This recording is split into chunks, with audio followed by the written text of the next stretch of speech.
Oui, mais c'est la faute à Ève, il a rien fait lui Adam. Il a pas dit femme je crève, rien à se mettre sous la dent. D'ailleurs c'était pas terrible, n'aime pas assaisonner. C'est bien écrit dans la Bible, Adam il est mal tombé. Liberté, égalité, fraternité. Ouais, bah, égalité, mon œil, hein. Et ta sœur. Ah, alors, les femmes, elles comptent pour du beurre? Tu as raison, c'est bien une histoire de mec. Ouais, ah bah ça, ils nous ont bien eu, hein, avec leur révolution. Mais la preuve, que faisaient les femmes pendant que Robespierre pérorait à la tribune? Du tricot. D'ailleurs, on dit les droits de l'homme. Ouais, bah, ça, c'est une belle couillonnade. Hein. Oh. Ah oui, oh bah si, une fois plus, on s'est fait avoir. Hein. Et il en est ainsi depuis la création. Comment ça? Bah écoute, Dieu créa le monde en 6 jours.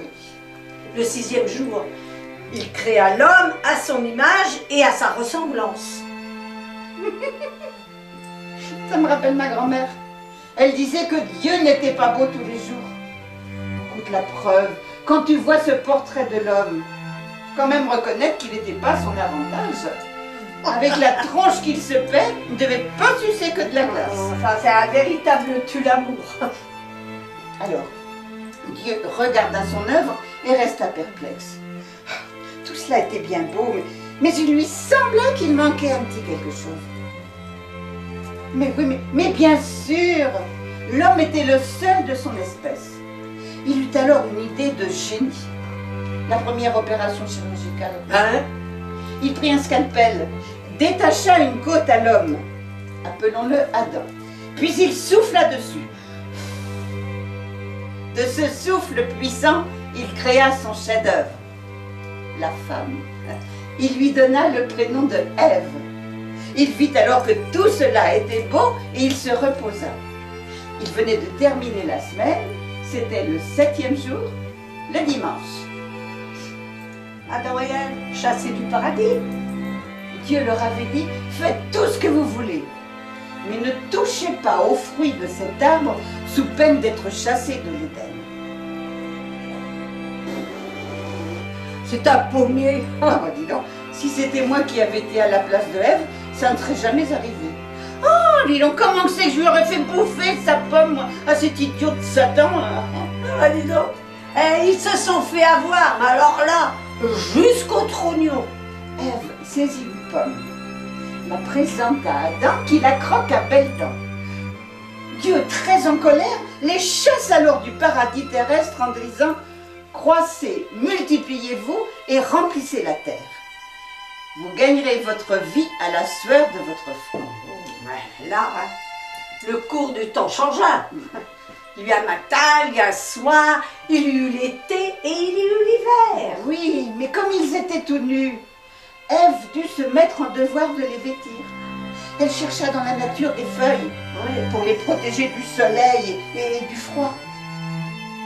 Elle saisit une grande feuille de vigne pour cacher le zizi de Adam, qui bien entendu était le responsable du drame. Mais tu sais, à cette époque, hein, eh ben, il n'y avait pas de prêt-à-porter. Là, il fallait tisser et coudre tout à la main. Adam, trouvant que c'était Ève qui avait répondu au serpent et l'avait tenté, décida qu'elle peuplerait la terre. Désireux de se la couler douce, il établit un code du travail, se réservant les tâches nobles comme la chasse. Pour elle, les travaux domestiques et les travaux des champs. À elle aussi d'enfanter dans la souffrance. Il avait le beau rôle. Pour lui, le plaisir. Pour elle, les douleurs de l'enfant. Oui, oh, moi, si j'avais été à la place de Ève, eh ben, j'aurais demandé le divorce. Oh, tu dis vraiment n'importe quoi. Mais il n'y avait qu'un homme. Que serait-elle devenue? Elle mit au monde 2 fils. Justement, comment ont-ils fait pour se reproduire? Ben ça, moi, j'en sais rien. C'est pas raconté dans l'histoire. Il n'en reste pas moins vrai que nous sommes tous frères et sœurs. Et tu veux dire que je couche avec mon frère?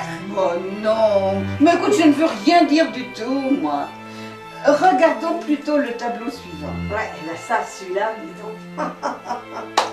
Ah, tu sais pas à qui il me fait penser, non? Eh ben, il me fait penser à l'homme de Cro-Magnon. L'homme de Cro, l'homme de Mal, l'homme de Mion, l'homme de Cro-Magnon. L'homme de Cro-Magnon, ce n'est pas du bidon, l'homme de Cro-Magnon. Plomb, plomb, plomb. Arrête. On va finir par se plomb, faire plomb. remarquer. Non mais c'est toi. Non mais regarde plutôt celui-là. Hein? Ventre à table. Ne mange pas. Il bouffe. Et la bouteille n'est pas loin. Ouais. Et c'est madame qui fait la popote, le service, et elle mange certainement debout, aux ordres de son seigneur et maître. Il devait avoir ce qu'il fallait dans le réfrigérateur.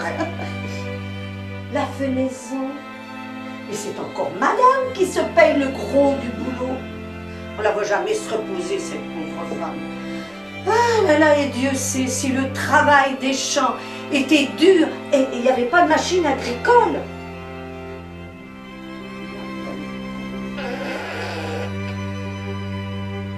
Oh, non mais regarde celui-là. Non mais franchement, regarde-le. Ventripotent et les doigts de pied en éventail. Il se fait du lard. Ouais, c'est madame qui travaille. Monsieur qui se repose. Or déjà qu'il n'en faisait pas lourd, mais alors maintenant le voilà déjà fatigué. Sans compter qu'elle n'était pas rétribuée. Même pour faire la chose. Et quand il en avait marre du menu conjugal, ouais, il se payait un petit extra contre monnaie sonnante et trébuchante. Oh, et cette pauvre femme qui avait tapiné devait donner tout son fric à son mari. Bah ça, c'est comme la femme qui travaillait honnêtement. Elle devait donner sa paye à son mari. Il a fallu attendre 1907 pour qu'elle puisse émettre un chèque et disposer de son argent. Oui, mais faut quand même pas exagérer. Il n'avait quand même pas que des inconvénients à être une femme. Oui. Pour faire du stop, par exemple. Non, mais enfin, regarde-moi cet abruti qui fait du stop sur une route où il ne passe pratiquement pas de voiture. Mais il est pas mal. Oh, si. Oui, bah si. oui. Et par contre, la femme, si elle est bien collée, ah ben elle trouve tout de suite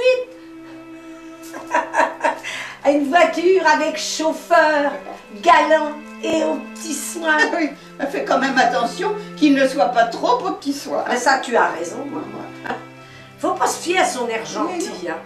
Pour y profiter, hein, du genou contre genou, et en changeant les vitesses.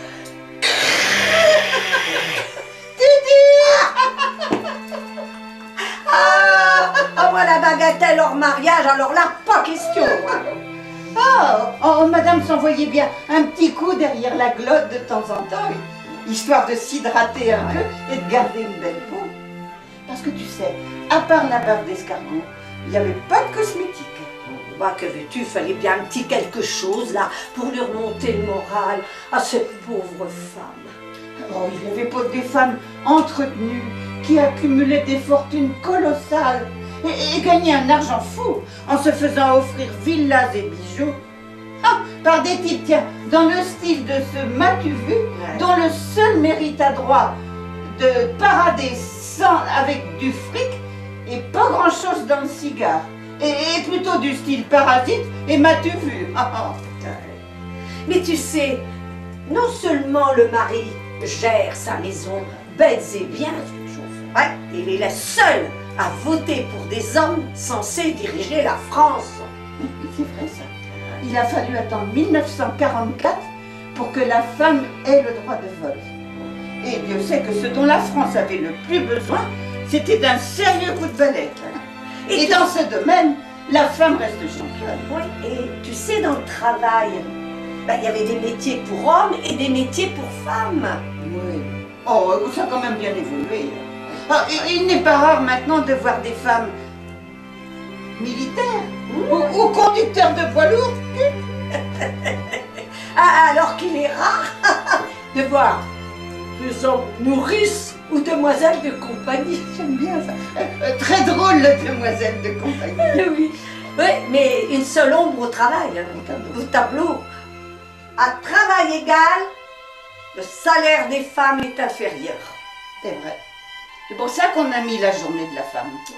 Femmes, mes sœurs, levons l'étendard de la révolte. Les femmes au pouvoir, les femmes au pouvoir. Dis donc, pourquoi pas l'Élysée? Alors là, un bon coup de torchon, là, ça ferait pas de mal. Hein. En conclusion, de l'union de ces deux êtres naquit la plus belle chose, l'amour. Et les poètes, eh ben, ils l'ont toujours chanté, hein, depuis l'amour courtois jusqu'à nos jours. Amour un jour, amour toujours. Pour moi, un des plus beaux poèmes est un de Louis Aragon, chanté par Jean Ferrat. La femme est l'avenir de l'homme, car il donne à la femme ses lettres de noblesse. Oh là! Attention, tu as vu l'heure? Oh là, il est grand temps que je rentre à préparer le repas, moi. Mon mari, il est toujours ponctuel à 19h tapant. Il est à la maison. Ah, tu m'amuses. Tu le critiques, mais tu ne l'oublies pas. Mais que veux-tu, là? Faut bien rendre à chacun ce qui lui est dû. Si l'homme ne peut se passer de femme, ben la femme, elle ne peut vivre sans l'homme. C'est pourtant vrai. Et tu viens de dire le mot F-I-N, fin. Eh, vive les femmes! Et surtout, vive l'amour!